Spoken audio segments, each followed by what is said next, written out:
Hello guys, so this is a Mustang. It's a frameless car, and most of us don't do anything else besides just tripping the glass for the glass to stay up.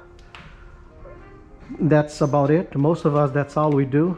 But you know what, if you want to make your life a little easier, there's something else that I do once in a while with these cars, and just gives me a lot of room. Like yesterday I did a Mercedes E400 convertible.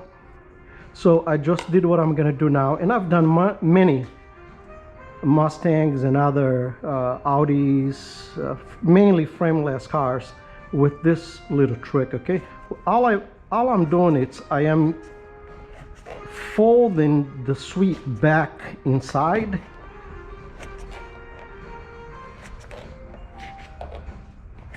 with my bone. I'm not using anything that can hurt that bottom sweep. Make sure you don't use a screwdriver or anything like that, because it's gonna probably ruin the bottom sweep. See what I do? It's I go within with my bone, and I push back in, and that's all I do. Now I have all the room I need to do my job. And you might say, well, but then what do you do at the end of the job? How do you get that off? Very simple. After I'm done, this whole thing, it's nice and dry.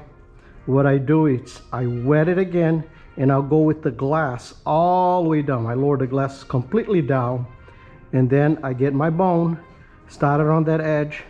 I pick the sweep, and then I'll bring it all the way up so the sweep is up, and then I'll put the glass up again. That's it. Very simple. I hope that will help somebody.